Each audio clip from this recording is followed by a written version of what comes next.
The morning sun cast long shadows across the military training ground as General Harrison walked between the shooting stations. His weathered face showed the stress of recent failures. 13 skilled marksmen had attempted the impossible shot, and 13 times the target remained untouched.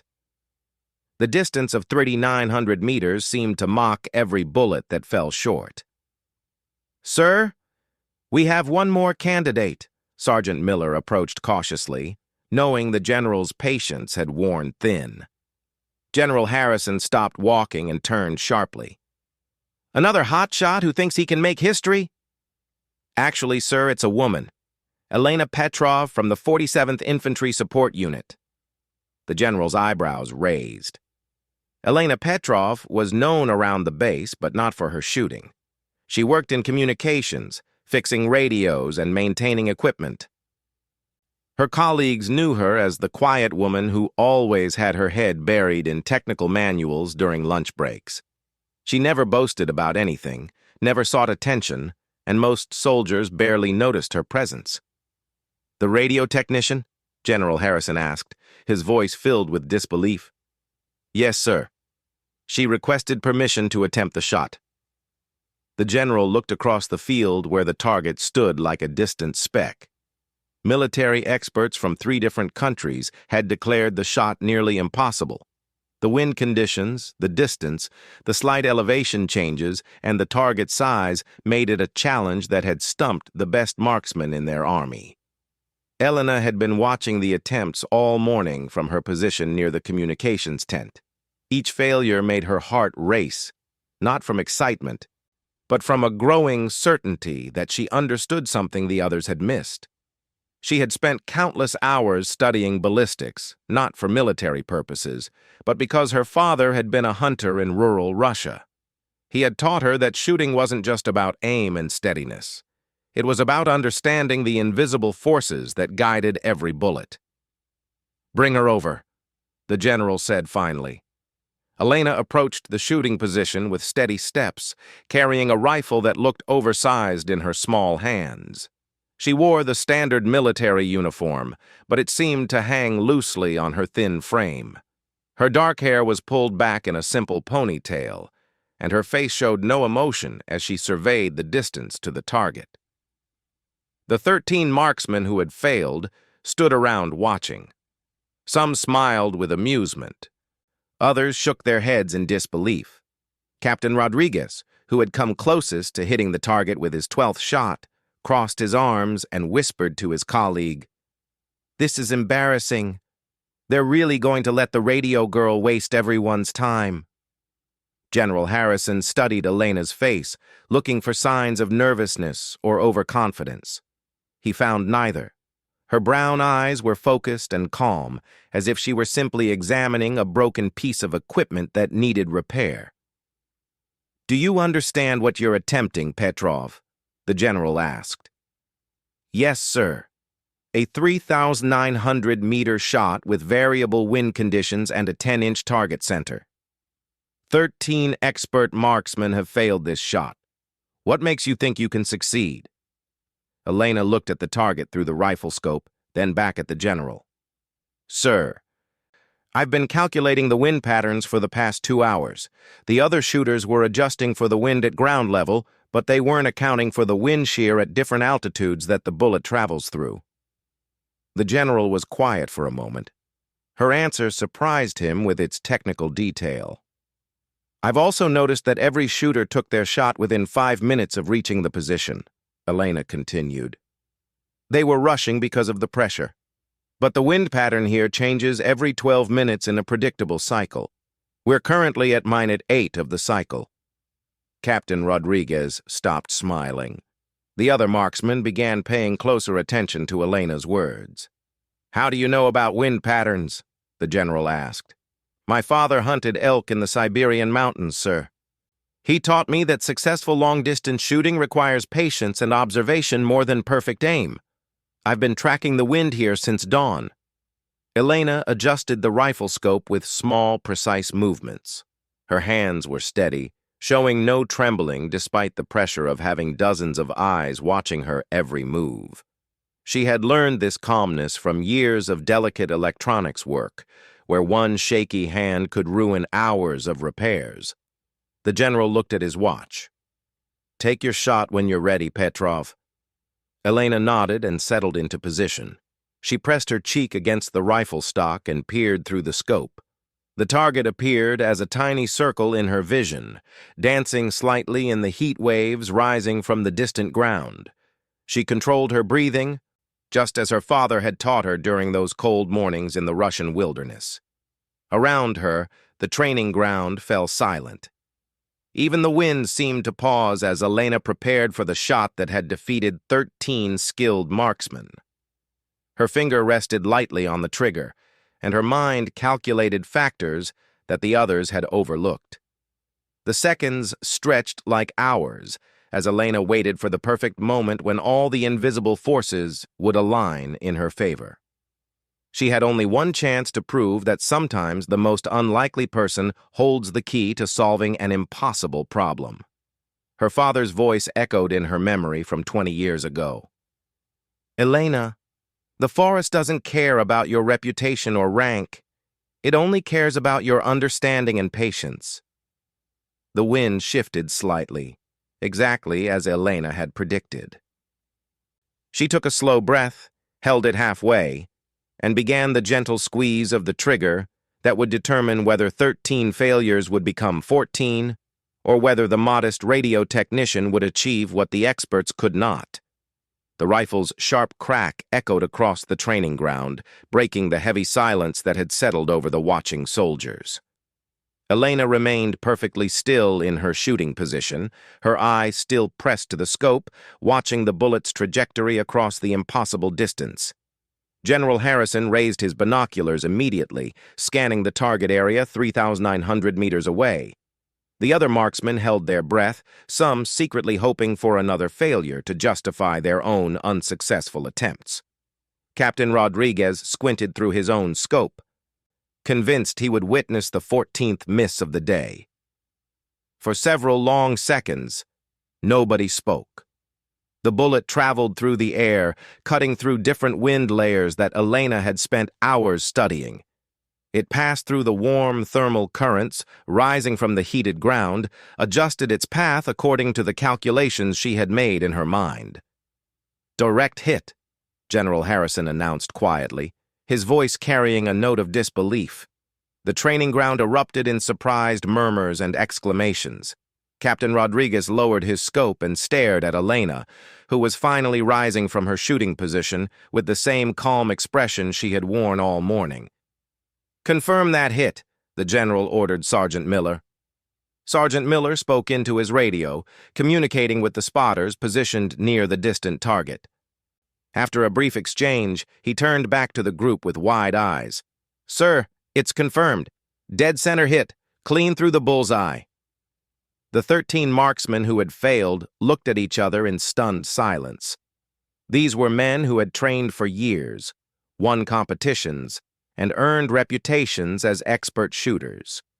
Yet the quiet woman from communications had succeeded where they had all failed. Elena began to disassemble the rifle with the same methodical precision she used when repairing radio equipment. Her movements showed no excitement, no celebration, just the practical efficiency of someone completing a task. "Petrov," the general called as she prepared to leave. "How long have you been practicing this type of long-distance shooting?" Elena paused and looked at the general with genuine confusion. "Sir, I haven't been practicing. This was my first attempt at a shot over 1,000 meters. The silence that followed was even more profound than before the shot. Captain Rodriguez felt his jaw drop open. "Your first attempt?" the general repeated slowly. "Yes, sir. But I spent considerable time observing the conditions and calculating the variables." General Harrison realized he was witnessing something extraordinary. Military training typically emphasized repetition and muscle memory, but Elena had succeeded through pure analysis and understanding of physics. "Explain your method," the general ordered. Elena set down the rifle components and turned to face the group. Despite being the center of attention, she spoke with the same quiet confidence she used when explaining technical problems to confused soldiers. The first thing I noticed was that everyone was shooting too quickly after reaching position. They were reacting to immediate wind conditions without considering the bigger pattern. I mapped the wind changes for 2 hours and identified a predictable 12-minute cycle. She pointed toward the target area. The second issue was altitude compensation. The bullet travels through different air densities and wind speeds at various heights above ground level. Most shooters only adjust for the wind they feel at shooting position. Captain Rodriguez found himself leaning forward, genuinely interested in her explanation, despite his bruised ego. I also calculated the temperature differentials between here and the target zone, Elena continued. The bullet's velocity changes as it passes through different thermal layers. My father taught me to watch for heat mirages and use them to read air temperature variations. General Harrison nodded slowly. What about the actual mechanics of the shot? Standard breathing control and trigger squeeze, sir. But I waited for minute 10 of the wind cycle, when the crosswind would be minimal for approximately 40 seconds. I also aimed slightly lower than the others because I calculated that the thermal lift in the middle section of the bullet's path would raise the trajectory by approximately 2 inches. The technical detail of her explanation impressed even the experienced marksman. They had relied on instinct and training, while Elena had treated the shot like a complex engineering problem requiring precise calculations. Word of the successful shot spread quickly through the base. By afternoon, soldiers from different units were approaching Elena with curious questions and requests for shooting advice. She found the attention uncomfortable and tried to return to her normal duties in the communications section. Colonel Williams, the base commander, called an emergency meeting that afternoon. He sat across from Elena in his office, studying the official report of the day's shooting exercise. Petrov, this shot you made today. Military historians are calling it one of the longest confirmed hits in training conditions. Do you understand the significance of what you've accomplished? Elena shifted uncomfortably in her chair. Sir, I was simply applying basic physics principles. Any competent mathematician could have made the same calculations. But they didn't, Colonel Williams pointed out. 13 expert marksmen failed before you succeeded. That suggests your approach was fundamentally different. The colonel leaned back in his chair, considering his next words carefully. I'm recommending you for transfer to our special marksmanship unit. Your analytical skills could be valuable for long-range reconnaissance missions. Elena's face showed surprise for the first time all day. Sir, I prefer working with communications equipment.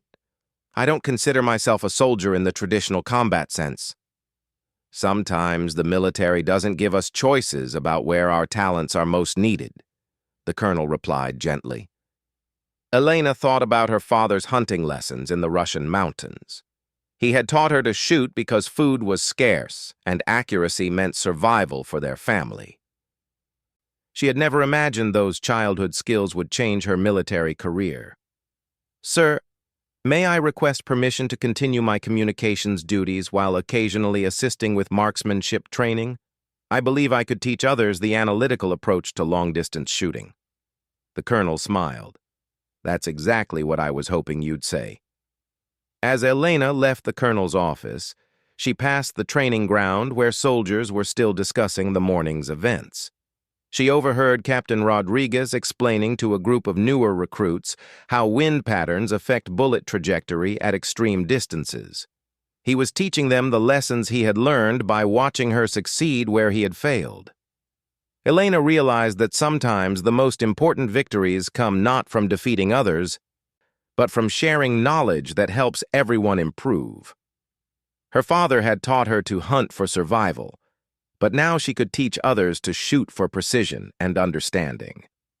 The modest radio technician had become something she never expected to be, and her life was about to change in ways she couldn't yet imagine. 6 months after the record-breaking shot, Elena found herself in circumstances she never could have imagined. The small classroom in the military's advanced training facility was filled with elite marksmen from different countries, all listening intently as she explained the physics of extreme long-range shooting. The key principle most shooters ignore is that every bullet travels through multiple atmospheric zones, Elena said, pointing to a complex diagram on the whiteboard.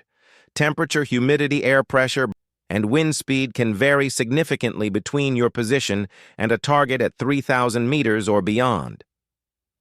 Among her students sat Captain Rodriguez, who had become one of her most dedicated pupils. After swallowing his initial pride, he had discovered that Elena's analytical approach had improved his own shooting by remarkable margins. He now consistently hit targets that had previously been beyond his capabilities. Instructor Petrov raised his hand. How do you calculate thermal layer effects without sophisticated meteorological equipment? Elena smiled at the formal title. She still felt strange being called an instructor, but her unconventional methods had proven themselves repeatedly over the past months. You observe nature's indicators, she replied. Heat mirages tell you about temperature differentials. Bird flight patterns show you wind currents at various altitudes. Even the way sound travels can give you information about air density changes. The international reputation of Elena's teaching methods had grown beyond military circles. Sports shooting organizations had begun inviting her to competitions, and her techniques were being studied by ballistics experts worldwide. Yet she remained the same modest person who preferred fixing radios to receiving public attention. After class, Elena walked across the base to her original communications post. Despite her new responsibilities, she had insisted on maintaining some of her technical duties. The familiar smell of electronic equipment and the quiet hum of radio transmissions provided comfort when the pressure of her unexpected fame became overwhelming. Lieutenant Sarah Chen, a young communications specialist, looked up as Elena entered. Ma'am, there's a call for you from the Pentagon. Something about a consulting position with the Defense Research Agency. Elena sighed softly. Every week brought new offers and opportunities that pulled her further from the simple life she preferred. Government agencies wanted her to develop new training programs. Weapons manufacturers sought her input on rifle design. Universities offered research positions in ballistics departments. Tell them I'll call back tomorrow, Elena said, settling at her workbench where a damaged radio awaited repair. As she worked with her tools, Elena reflected on how dramatically her life had changed from a single moment of success. The shot that had taken 3 seconds to reach its target had transformed her from an invisible support technician into a recognized expert whose opinions were sought by military leaders worldwide. Her father would have been proud but also amused by the attention. He had taught her to hunt quietly and efficiently, without fanfare or boasting. The idea that his simple lessons about reading wind and temperature would eventually influence military doctrine across multiple countries would have seemed impossible to the humble Russian hunter. A knock at the communications room door interrupted her thoughts. General Harrison entered, carrying a thick folder marked with classified stamps. Elena, I have something important to discuss with you. She set down her repair tools and gave the general her full attention. We've received a request from an allied nation. They're facing a situation where conventional military approaches have failed, and they specifically asked for your expertise. Elena felt a familiar tension in her stomach.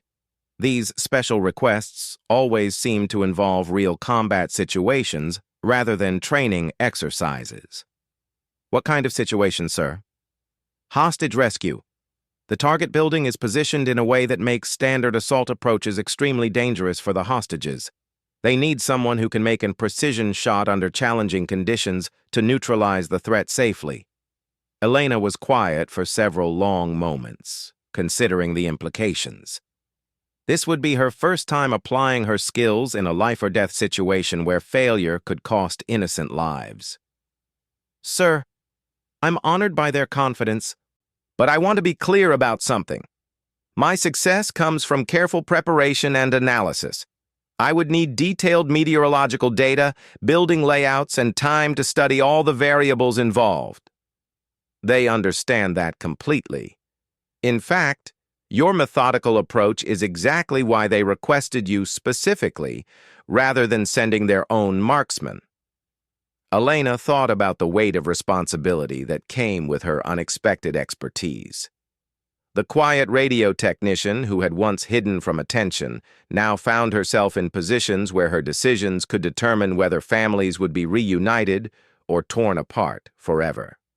I'll need my full analytical equipment and at least 6 hours to study the site conditions, she said finally. Already arranged. You leave tonight. As General Harrison left the communications room, Elena returned to repairing the radio, but her mind was focused on the challenge ahead. She had proven that patience, observation, and scientific analysis could achieve what brute force and traditional training could not accomplish. Years later, when military historians wrote about the evolution of long-range marksmanship, they would mark Elena's 3,900-meter shot as the moment when precision shooting transformed from an art based on instinct to a science based on measurable principles. But Elena never forgot that her success stemmed from lessons learned during childhood hunting trips with her father. The most sophisticated military technology in the world couldn't replace the fundamental skills he had taught her: patience, observation, and respect for the invisible forces that guide every shot.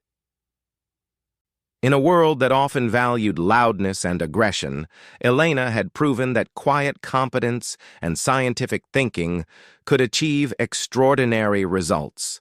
The modest woman who had stepped forward when 13 experts failed had changed not just her own life, but the entire approach to precision shooting in military forces around the world. She remained humble about her accomplishments, always crediting her father's simple wisdom and emphasizing that her methods could be learned by anyone willing to study and practice with genuine dedication. The shot that had taken 3 seconds to complete had created ripple effects that would influence military training for generations to come. Elena's story became proof that sometimes the most important breakthroughs come not from those who seek glory, but from those who simply want to solve problems correctly, no matter how impossible they might seem to everyone else.